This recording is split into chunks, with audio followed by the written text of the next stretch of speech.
Chapter जो हम discuss करने वाले हैं वो हमारे पास है अल्कोहल, फ़िनॉल और ईथर वाला चैप्टर।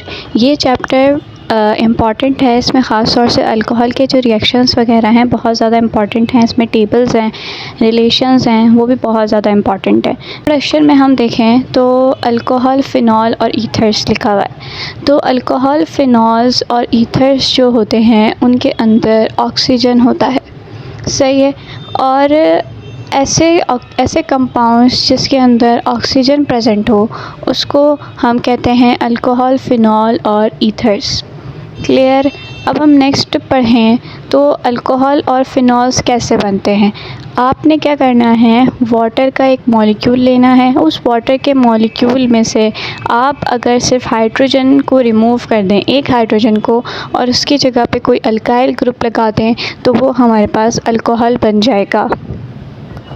जैसे हम इसमें देख सकते हैं कि हमारे पास ये वाटर का मॉलिक्यूल है, इसमें से हम ये एक H हटा देंगे, इसकी जगह पे CH3 लगाएंगे तो हमारे पास क्या बन जाएगा, अल्कोहल बन जाएगा। और फ़िनॉल के अंदर क्या होता है, फ़िनॉल में हम एक H हटा के क्या लगा देंगे, बेंजीन की रिंग लगा देंगे तो वो फ़िनॉल बन जाएगा। और ईथर्स कब बनता है, ईथर तब बनेगा जब आप ये दोनों हाइड्रोजन्स को हटा देंगे तो वो ईथर बन जाएगा। और दोनों हाइड्रोजन को हटा के आप क्या लगाएंगे, अल्काइल ग्रुप लगाएंगे। जो पूरी लाइन है ये बहुत ज़्यादा इंपॉर्टेंट है, ये MCQs आते हैं इसमें से। पहला तो ये कि जो अल्कोहल, फ़िनॉल, ईथर्स होते हैं वो इंडस्ट्रीज़ में इस्तेमाल होते हैं और फार्मास्यूटिकल कंपनीज़ में इस्तेमाल होते हैं, यानी इससे दवाइयाँ वगैरह बनती हैं। दूसरा इंपॉर्टेंट जो चीज़ आपसे पूछेगा कि मीथेनॉल और इथेनॉल कहाँ इस्तेमाल होते हैं, गुड कार फ्यूल्स में इस्तेमाल होते हैं। आइसोप्रोपाइल अल्कोहल सैनिटाइज़र के तौर पर इस्तेमाल होता है। और ethylene glycol which is very important, और ethylene glycol automotive antifreeze में इस्तेमाल होता है। फ़िनॉल जो है वो एंटीसेप्टिक के तौर पर इस्तेमाल होता है। और ईथर्स जो हैं वो एनेस्थेटिक प्रॉपर्टीज़ रखते हैं, यानी बेहोशी के काम में आते हैं। ये पूरा पैराग्राफ इम्पॉर्टेंट है।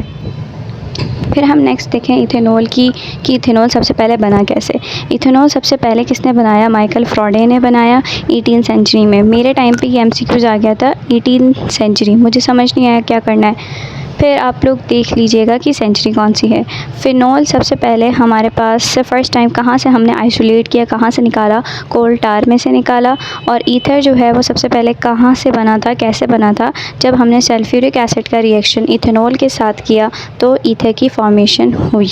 ये आप पढ़ लीजिएगा अल्कोहल पर। अब मैंने OH के साथ जितने भी सारे कार्बन अटैच होते हैं वो हमारे पास अल्कोहल कहलाएगा। ऐसा ऑर्गेनिक कंपाउंड जिसमें OH अटैच हो वो हमारे पास अल्कोहल कहलाता है। अब अल्कोहल को आप क्लासिफाई कर सकते हैं मोनोहाइड्रिक अल्कोहल, डाईहाइड्रिक या फिर ट्राईहाइड्रिक। अगर तो एक कार्बन से एक अल्कोहल अटैच है तो वो हमारे पास मोनोहाइड्रिक अल्कोहल कहलाएगा।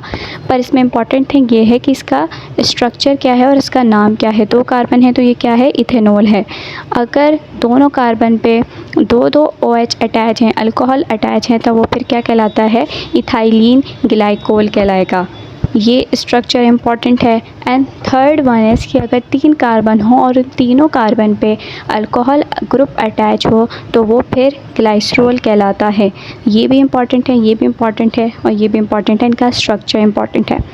अगर हम डिड यू नो की बात करें तो यहाँ पे कह रहा है कि मिथेनॉल को हम वुड स्प्रिट भी कहते हैं। अब हम मिथेनॉल को वुड स्प्रिट इसलिए कहते हैं क्योंकि पुराने वक्तों के अंदर सबसे पहले हमें मिथेनॉल कहाँ से मिला था, जब हमने वुड की डिस्ट्रक्टिव डिस्टिलेशन की थी तो हमारे पास क्या आया था, मिथेनॉल आया था। इस वजह से इसको वुड स्प्रिट भी कहते हैं।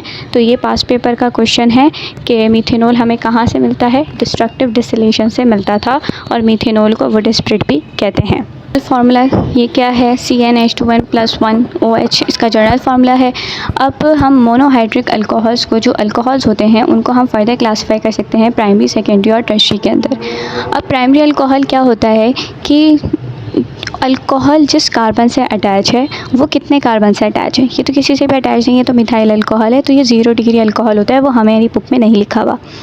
फिर अगर अल्कोहल जिस कार्बन से अल्कोहल अटैच है उस कार्बन से कितने कार्बन अटैच हैं, एक कार्बन अटैच है, तो ये क्या हो गया, प्राइमरी अल्कोहल हो गया। ये हमारे पास अल्कोहल, ये अल्कोहल अटैच है इस कार्बन से, और ये कार्बन कितने कार्बन से अटैच है, 1 और 2 से, तो सेकेंडरी अल्कोहल हो गया। और ये वाला अल्कोहल इस कार्बन से अटैच है और ये कार्बन 3 कार्बन से अटैच है, तो टर्शियरी अल्कोहल हो गया। इम्पॉर्टेंट इसमें यह है कि इनका स्ट्रक्चर आप देख लें कि इसका नाम टर्शियरी अल्कोहल है, इसका नाम आइसोप्रोपाइल अल्कोहल है और इसका नाम इथाइल अल्कोहल है। ये डायरेक्ट पेपर में आ जाएगा। अब हम स्ट्रक्चर ऑफ अल्कोहल की बात करें तो स्ट्रक्चर ऑफ अल्कोहल के अंदर इसका जो बॉन्ड एंगल है ना वो ज़्यादा इंपॉर्टेंट है। तो इसमें लिखा हुआ है कि स्ट्रक्चर ऑफ अल्कोहल जो होता है वो बिल्कुल वाटर के मॉलिक्यूल जैसा स्ट्रक्चर होता है, क्योंकि हम इसमें से सिर्फ एक एच हटाते हैं और अल्काइल ग्रुप लगा देते हैं तो अल्कोहल बन जाता है। अब इसमें ये जो कार्बन अटैच है इसकी हाइब्रिडाइजेशन क्या होती है, इसकी हाइब्रिडाइजेशन होती है हमारे पास sp3, और जो ऑक्सीजन अटैच है उसकी हाइब्रिडाइजेशन कितनी होती है, sp3 होती है। इसके पास 4 ऑर्बिटल्स होते हैं, 2 तो वो एक कार्बन को दे देता है और एक हाइड्रोजन की फॉर्मेशन कर देता है, सिग्मा बॉन्ड यहाँ दोनों में बन गया। बाकी इसके 2 लोन पेयर रह जाते हैं, जिसकी वजह से इसका जो बॉन्ड एंगल है वो क्या बन जाता है, 108.9 बन जाता है। और ये पास पेपर्स के अंदर MCQs आता है कि वो आपसे डायरेक्टली पूछेगा कि CH3OH का जो बॉन्ड एंगल है वो कितना है, 108.9, और ये आता है कि वाटर का बॉन्ड एंगल क्या है। फिज़िकल प्रॉपर्टीज़, फिज़िकल स्टेट देखते हैं। जो हमारे पास अल्कोहल होंगे अप टू द ब्यूटेनिल, यानी जिसमें 4 कार्बन के अल्कोहल होंगे, उन तक यानी 1 2 3 4 वो सब क्या होंगे, हमारे पास कलरलेस लिक्विड्स होंगे। ये ज़्यादा इंपॉर्टेंट है कि वो कलरलेस लिक्विड्स होंगे और उनकी स्वीट स्मेल होगी। और उससे आगे जितने भी सारे कार्बन होंगे वो सारे वैक्सी सॉलिड्स होंगे। फिर हम मेल्टिंग पॉइंट और बॉइलिंग पॉइंट देखें तो जो बॉइलिंग पॉइंट होता है अल्कोहल का वो अल्कीन से ज़्यादा होता है और ईथर से भी ज़्यादा होता है। क्यों ज़्यादा होता है, क्योंकि अल्कोहल के अंदर हाइड्रोजन बॉन्डिंग बनती है, जो आपको नज़र आ रहा है OH, यहाँ पे क्या बन रही है, हाइड्रोजन बॉन्डिंग बन रही है। जब भी हाइड्रोजन बॉन्डिंग किसी भी कंपाउंड के अंदर बनती है तो उसका जो बॉइलिंग पॉइंट होता है वो ज़्यादा हो जाता है। The greater the number of carbon atoms the higher the boiling point of alcohol. अब यहाँ कह रहा है कि जितने ज़्यादा नंबर ऑफ़ कार्बन एटम्स होंगे उतना ही ज़्यादा उसका बॉइलिंग पॉइंट होगा। यानी अगर इथेनॉल है, इथेनॉल का बॉइलिंग पॉइंट मीथेनॉल से ज़्यादा होगा, उसमें उसने एक और कार्बन बढ़ा दिया, प्रोपेनॉल हो गया तो और ज़्यादा हो जाएगा, ब्यूटेनॉल हो गया तो और ज़्यादा बॉइलिंग पॉइंट हो जाएगा। यानी जितना ज़्यादा आप नंबर ऑफ़ कार्बन एटम्स को बढ़ाओगे उतना ज़्यादा बॉइलिंग पॉइंट बढ़ेगा। दूसरी चीज़ ये है कि बॉइलिंग पॉइंट स्ट्रेट चेन का ज़्यादा होता है ब्रांच से। एग्ज़ाम्पल मैं आपको समझाती हूँ ये क्या कह रहा है। ये कहना चाह रहा है कि बॉइलिंग पॉइंट डिपेंड करता है नंबर ऑफ़ कार्बन के ऊपर। जितना ज़्यादा कार्बन होगा उतना ही ज़्यादा हमारे पास क्या होगा, बॉइलिंग पॉइंट होगा। पहली चीज़ ये। दूसरी चीज़ ये कह रहा है कि बॉइलिंग पॉइंट उतना ज़्यादा होगा किसके ऊपर, स्ट्रेट चेन है तो बॉइलिंग पॉइंट ज़्यादा होगा, और अगर ब्रांच चेन है तो बॉइलिंग पॉइंट कम होगा। इसको ऐसे समझेंगे कि अगर हमारे पास ये 3 कार्बन की रिंग है, ये हमारे पास समझ लीजिए आप प्रोपेनॉल है, और दूसरा हमारे पास यहाँ पर उसने ऐसे दिया हुआ है आइसो प्रोपेनॉल। तो इन दोनों में से बॉइलिंग पॉइंट किसका होगा, बॉइलिंग पॉइंट ब्रांच चेन का कम होता है, तो इस वजह से बॉइलिंग पॉइंट किसका ज़्यादा होगा, इसका ज़्यादा होगा। होप कि आपको समझ में आ रहा होगा। अगर किसी भी कंपाउंड के अंदर ब्रांच लगी हुई है तो उसका बॉइलिंग पॉइंट कम होगा, अगर ब्रांच नहीं है तो बॉइलिंग पॉइंट ज़्यादा होगा। सही है। अगर वो आपसे ऐसे MCQs दे, ऐसा MCQs वो दे रहा है कि इनमें से किसका बॉइलिंग पॉइंट सबसे ज़्यादा होगा। एक है प्रोपेनॉल, प्रोपेनॉल के अंदर 3 कार्बन है, ब्यूटेनॉल, ब्यूटेनॉल के अंदर 4 कार्बन है, आइसोब्यूटेनॉल के अंदर ब्रांच लगी हुई है, और मीथेनॉल के अंदर 2 कार्बन है। पहले हम ये लगाएंगे कि नंबर ऑफ़ कार्बन एटम्स जितने ज़्यादा होंगे उतना ज़्यादा बॉइलिंग पॉइंट होगा। तो इसके नंबर ऑफ़ कार्बन एटम्स ये ज़्यादा हैं, तो इसमें सबसे ज़्यादा नंबर ऑफ़ कार्बन किसके पास है, ब्यूटेनॉल के पास है। अब हम इन दोनों में से देखेंगे ब्यूटेनॉल, ब्यूटेनॉल। अब इसके अंदर एक में ब्रांच है, एक में ब्रांच नहीं है, तो जिसके अंदर ब्रांच है उसका बॉइलिंग पॉइंट हमारे पास क्या होगा, कम होगा, और जिसके अंदर ब्रांच नहीं है उसका बॉइलिंग पॉइंट क्या होगा, ज़्यादा होगा। तो करेक्ट ऑप्शन क्या होगा, ब्यूटेनॉल करेक्ट ऑप्शन होगा। इसी तरीके से अगर आप ये देखें तो इथेनॉल का क्या है 78 है। Propanol number of carbon atoms बढ़े, बॉइलिंग पॉइंट बन गया। आइसोप्रोपेनॉल का और प्रोपेनॉल का, इन दोनों में से किसका सबसे ज़्यादा होगा? प्रोपेनॉल का ज़्यादा होगा, क्योंकि ब्रांच का क्या होता है, कम होता है। तो देखें प्रोपेनॉल का ज़्यादा है। फिर ब्यूटेनॉल और आइसोब्यूटेनॉल का देखें तो आइसोब्यूटेनॉल का क्या है, कम है, और ब्यूटेनॉल का क्या है, ज़्यादा है, क्योंकि ब्रांच का बॉइलिंग पॉइंट क्या होता है, कम होता है। तो ये बहुत इंपॉर्टेंट रिलेशन है, आप याद रखिएगा। इसकी नंबरिंग देख लीजिएगा, हो सकता है आपसे एमसीक्यूज़ में आ जाए। तो मेरे ख्याल से ये ब्यूटेनॉल वाला और एक इथेनॉल वाला। नेक्स्ट है सॉल्युबिलिटी। अल्कोहल जो है वो वाटर के अंदर सॉल्युबल होता है, क्योंकि क्या बनाता है, हाइड्रोजन बॉन्ड बनाता है।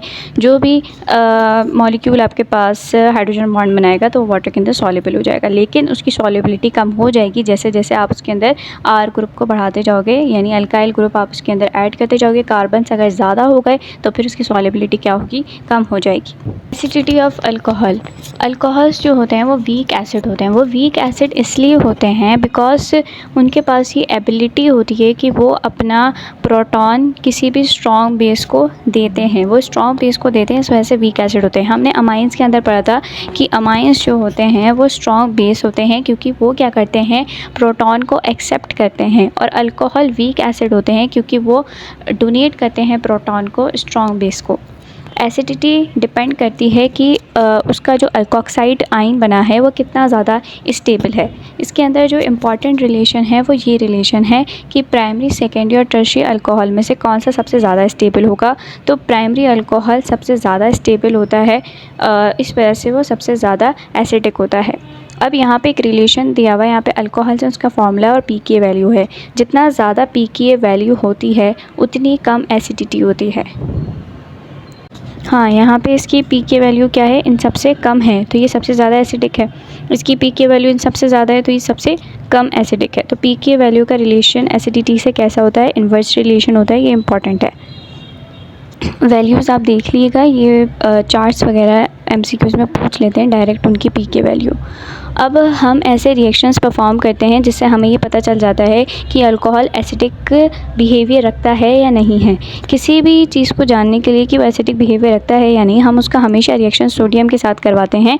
और अगर हम जैसे ही अल्कोहल के अंदर कुछ सर्टेन कंडीशंस के अंदर एक्टिव मेटल डालेंगे, जैसे पोटाशियम हो गया या सोडियम हो गया, तो वो जो जहाँ पे आपने रिएक्शन परफॉर्म किया है वहाँ पे एक धमाका होगा और बहुत ज़्यादा हाइड्रोजन वहाँ पे रिलीज़ होगी। इसका मतलब ये होता है कि ये जो आपने कंपाउंड डाला हुआ था इसके अंदर वो क्या है, एसिडिक है।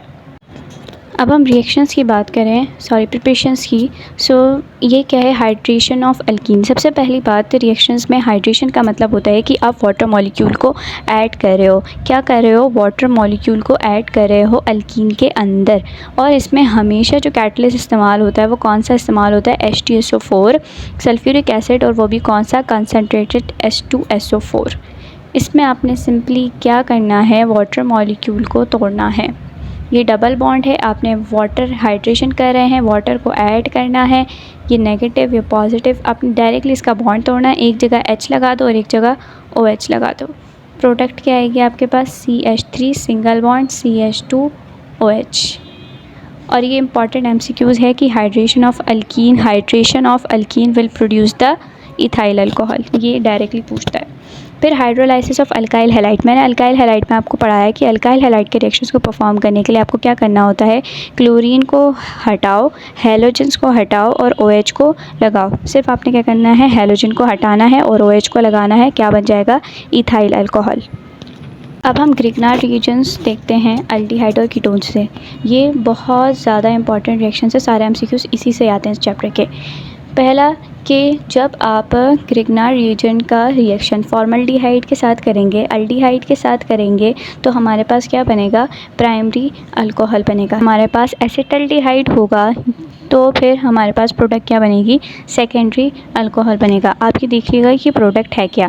फिर अगर हम कीटोन के साथ रिएक्शन करेंगे तो क्या बनता है, कीटोन के साथ जब आप रिएक्शन करते हैं तो टर्शियरी अल्कोहल बनता है। कौन सा अल्कोहल बनता है, टर्शियरी अल्कोहल बनता है। अब यहाँ पे इसने लिया हुआ था मिथाइल मैग्नीशियम ब्रोमाइड, एसीटोन के साथ इसने रिएक्शन किया तो प्रोडक्ट क्या बनी, 2-मिथाइल 2-प्रोपेनॉल। ये बहुत ज़्यादा इंपॉर्टेंट रिएक्शन है, पास पेपर्स के अंदर आ चुका है ये। तो ये तीनों रिएक्शंस बहुत ज़्यादा इंपॉर्टेंट थे। आपने सिर्फ ये याद रखना है कि फॉर्मल्डिहाइड जब ग्रिग्नार्ड रीजन के साथ रिएक्ट करता है तो प्राइमरी अल्कोहल बनता है, इथेनॉल या एसिटल्डिहाइड के साथ रिएक्शन करेगा तो सेकेंडरी अल्कोहल बनेगा, और जब एसीटोन के साथ रिएक्शन करेगा तो प्रोडक्ट क्या बनेगी वो भी याद रखना है, और टर्शियरी अल्कोहल बनेगा ये भी याद रखना है। हम नेक्स्ट मूव कर रहे हैं reduction of aldehyde and ketone, यानी अल्डिहाइड की रिडक्शन करेंगे तो हमारे पास प्राइमरी अल्कोहल बनेगा हमेशा, और जब कीटोन की रिडक्शन करेंगे तो सेकेंडरी अल्कोहल बनेगा।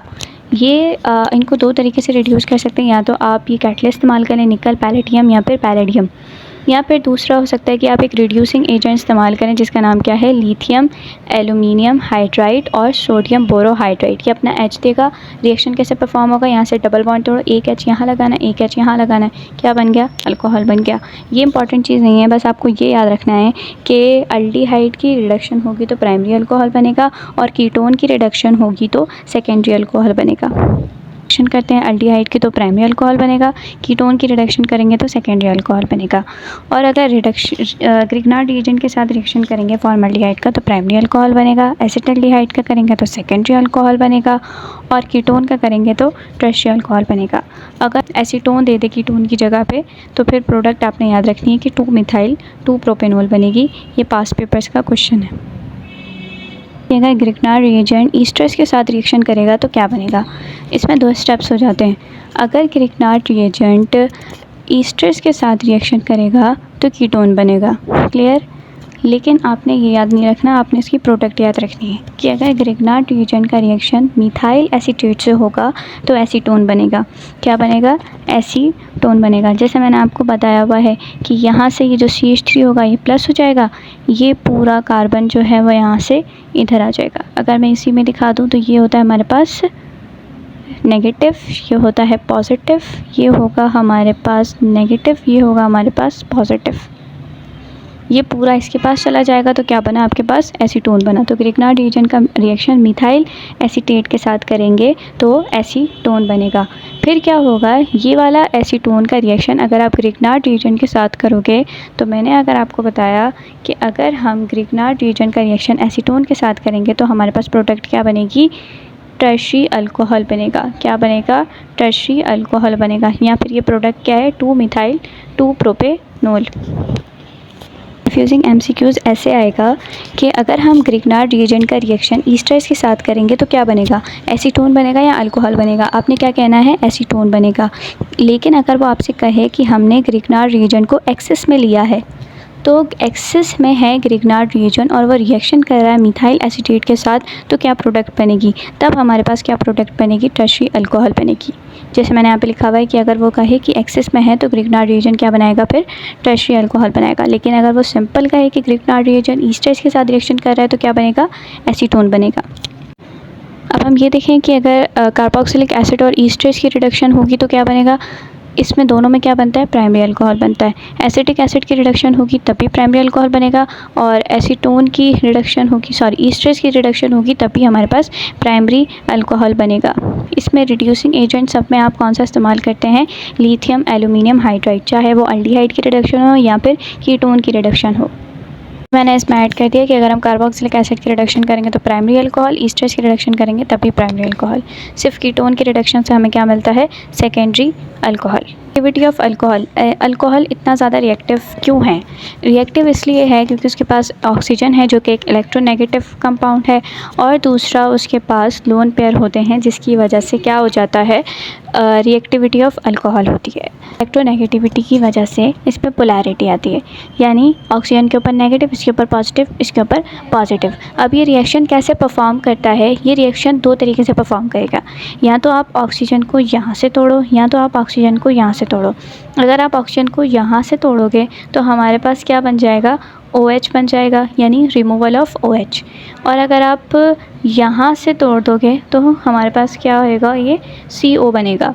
यानी हमारे पास इसमें लिखा हुआ है कि या तो आप COH का बॉन्ड तोड़ो, यानी ये वाला बॉन्ड तोड़ो जिसकी वजह से आपके पास OH निकल जाएगा, या तो फिर आप OH वाला बॉन्ड तोड़ोगे तो आपके पास क्या बन जाएगा, CO बन जाएगा और हाइड्रोजन रिमूव होगा। तो ये कॉमन रिएक्शंस क्या होगा इसके, सब्स्टिट्यूशन, एलिमिनेशन और ऑक्सीडेशन रिएक्शन।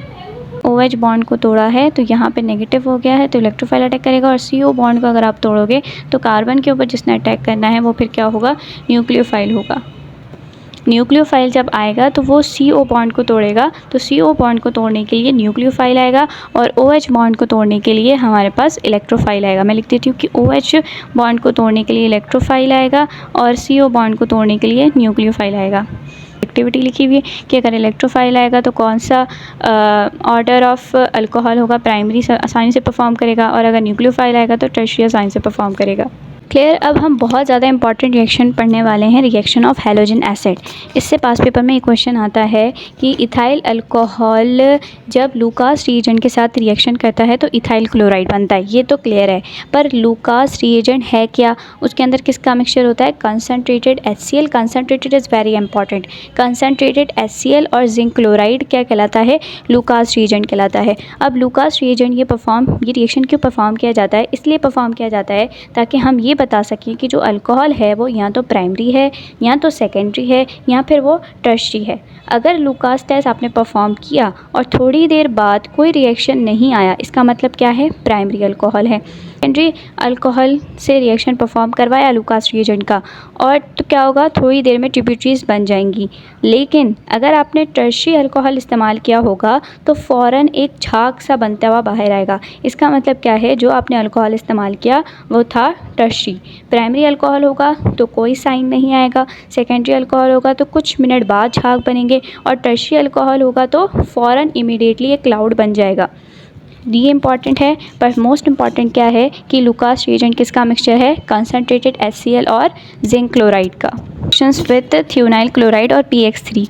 मैंने आपको बताया था कि इसमें आपने OH को हटाना है, Cl को लगाना है, OH को हटाना है, Cl को लगाना है। अल्काइल हैलाइड्स में मैंने आपको बताया था इन रिएक्शंस के अंदर क्या इंपॉर्टेंट है, इसमें थियोनाइल क्लोराइड का फॉर्मूला इंपॉर्टेंट है, pyrimidine कैटलिस्ट इस्तेमाल हुआ है और इसका by product is very very important. Acid catalyse dehydration. Acid catalyse dehydration का मतलब है, डिहाइड्रेशन का मतलब है रिमूवल ऑफ वाटर, और H2SO4 क्या करता है, वाटर को रिमूव करता है। तो हम इसमें क्या इस्तेमाल करेंगे, कंसनट्रेटेड H2SO4। ये क्वेश्चन डायरेक्टली पूछता है कि dehydration of alcohol will produce the alkyne, that's it. इसमें से यही क्वेश्चन आएगा, और इसमें ये यहाँ पे लिखा हुआ है कि इसमें कौन सा वाला अल्कोहल जल्दी परफॉर्म कर देगा, ये टर्शियरी अल्कोहल जल्दी, फिर सेकेंडरी, फिर प्राइमरी। ये आपको ट्रेंड याद रखना है, पर इंपॉर्टेंट चीज़ मैंने आपको बता दी। Oxidation reaction. जब भी ऑक्सीडेशन रिएक्शन परफॉर्म किया जाता है तो ऑक्सीडेशन किसी भी अल्कोहल की करना बहुत मुश्किल होता है, इस वजह से स्ट्रॉन्ग ऑक्सीडाइजिंग एजेंट इस्तेमाल होता है, which is the potassium dichromate and the potassium permanganate. इसमें इंपॉर्टेंट चीज़ इनका फार्मूला है कि पोटेशियम डाइक्रोमेट का फार्मूला क्या है, K2Cr2O7, और पोटेशियम परमैंगनेट का फार्मूला क्या है, KMnO4। ये डायरेक्टली MCQs आता है। इसमें तीसरी इंपॉर्टेंट बात यह है कि हमारे पास जो प्राइमरी और सेकेंडरी अल्कोहल है वो ऑक्सीडेशन रिएक्शन को परफॉर्म करते हैं, और टर्शियरी अल्कोहल ऑक्सीडेशन रिएक्शन को इसलिए परफॉर्म नहीं करते क्योंकि वहाँ पे हाइड्रोजन होता ही नहीं है। मैं आपको दिखाती हूँ कैसे। अब आप ये देखें, ये हमारे पास क्या है, टर्शियरी अल्कोहल है। ये रहा हमारे पास अल्कोहल। अल्कोहल कनेक्ट है इस कार्बन से। ये कार्बन कितने कार्बन से कनेक्ट है, 1 2 3, तो ये क्या हो गया, टर्शियरी अल्कोहल हो गया। अब हमें तो यहाँ पे ऑक्सीडेशन करनी है, पर इसके पास तो कोई कार्बन ही नहीं है, तो इसके पास कोई कार्बन नहीं है तो ये ऑक्सीडेशन रिएक्शन को परफॉर्म नहीं कर सकता। इसलिए कहते हैं कि टर्शियरी अल्कोहल ऑक्सीडेशन रिएक्शन को परफॉर्म नहीं करते क्योंकि उनके पास हाइड्रोजन एटम नहीं होता। फिर प्राइमरी अल्कोहल की ऑक्सीडेशन करेंगे तो क्या बनता है, एसिटल्डिहाइड बनता है। हमेशा प्राइमरी अल्कोहल की ऑक्सीडेशन से क्या बनेगा, एसिटल्डिहाइड बनेगा। और जब आप एसिटल्डिहाइड की ऑक्सीडेशन करोगे या फिर कीटोन की ऑक्सीडेशन करोगे तो प्रोडक्ट हमेशा क्या आएगा, कार्बोक्सिलिक एसिड आएगा। तो यहाँ कह रहा है कि प्राइमरी अल्कोहल की ऑक्सीडेशन से अल्डिहाइड बनता है, फिर अल्डिहाइड से क्या बनेगा, फिर वहाँ पे एसिटिक एसिड बन जाएगा, यानी कार्बोक्सिलिक एसिड बन जाएगा। और अगर सेकेंडरी अल्कोहल होगा तो सेकेंडरी अल्कोहल के ऑक्सीडेशन से हमेशा क्या बनता है, एसीटोन बनता है, और एसीटोन की ऑक्सीडेशन से हमेशा क्या बनेगा, कार्बोक्सिलिक एसिड बनेगा। तो ये चीज़ इम्पॉर्टेंट है कि जब हम प्राइमरी अल्कोहल की ऑक्सीडेशन करते हैं तो हमारे पास क्या बनता है, एसिटाल्डिहाइड बनेगा। क्या बनेगा? एसिटाल्डिहाइड बनेगा। और फिर अगर आप एसिटाल्डिहाइड की भी ऑक्सीडेशन कर दोगे तो क्या बनेगा? कार्बोक्सिलिक एसिड बनेगा। और सेकेंडरी अल्कोहल की ऑक्सीडेशन से क्या बनता है? कीटोन बनता है। और उस कीटोन की ऑक्सीडेशन से हमारे पास क्या बनता है? Carboxylic acid. ये ट्रेंड बहुत ज़्यादा इंपॉर्टेंट है, एमसीक्यूज आते हैं ख़ासतौर से कीटोन वाले पे, वो पूछता है। अब ये यहाँ पे ये भी लिखा हुआ है कि जब हम ऑक्सीडेशन करते हैं ख़ास तौर से कीटोन की, प्रोसेस जो होता है थोड़ा स्लो होता है। इसलिए स्लो होता है क्योंकि इसके दोनों आसपास क्या होते हैं? कार्बन लगे हुए होते हैं, जिसकी वजह से थोड़ी हिंड्रेंस आती है, थोड़ा सा मसला आता है, तो वो रिएक्शन आराम से परफॉर्म होता है। नेक्स्ट हमारे पास है क्लीवेज ऑफ 1,2-डायऑल। 1,2-डायऑल आपको पता है कि वो विसिनल डायऑल कहलाता है, यानी दोनों कार्बन पे OH लगा हुआ है। 1,2-इथेन डायऑल, जिसे हम इथाइलिन ग्लाइकोल भी बोल सकते हैं। इसका रिएक्शन जब हम पर आयोडिक एसिड से करवाएंगे तो हमारे पास 2 फॉर्मल्डिहाइड बनेंगे। कितने फॉर्मल्डिहाइड बनेंगे? 2 फॉर्मल्डिहाइड बनेंगे। और बाय प्रोडक्ट क्या निकलेगी? HiO3। यहाँ पे लिखा हुआ है इस रिएक्शन के अंदर पर आयोडिक एसिड रिड्यूस हो गया है आयोडिक एसिड में। ये आप हाईलाइट कर लें, इंपॉर्टेंट है, ये पूछ लेगा। तो इथाइलिन ग्लाइकोल का रिएक्शन जब हम पर आयोडिक एसिड के साथ करेंगे तो प्रोडक्ट हमारे पास क्या बनेगी? MCQs आया तो क्या आंसर आएगा? फॉर्मल्डिहाइड। हो सकता है वो बोले 1 फॉर्मल्डिहाइड, 2 फॉर्मल्डिहाइड, तो कितने बनेंगे? 2 फॉर्मल्डिहाइड। और इसमें जो पर आयोडिक एसिड है वो कैसे काम कर रहा है? ऑक्सीडाइजिंग एजेंट के तौर पर काम कर रहा है। आपने यूजेस किसी के भी यूजेस नहीं छोड़ने, क्योंकि वो यूजेस ही दे देता है और बच्चे इग्नोर करते हैं। मिथेनॉल जो है वो एंटीफ्रीज के तौर पर इस्तेमाल होता है। इसमें इथेनॉल को छोड़ दें, बस पढ़ लें, इसमें कुछ इंपॉर्टेंट नहीं है। बाकी जो आइसोप्रोपाइल अल्कोहल हो वो कैसे इस्तेमाल होता है? As a rubbing alcohol. Hope so आपको ये पूरा चैप्टर बिल्कुल सही से समझ में आ गया होगा। अगर कोई भी क्वेश्चन या क्यूरी है तो आप कमेंट में मुझसे पूछ सकते हैं, मैं आपको बता दूँगी।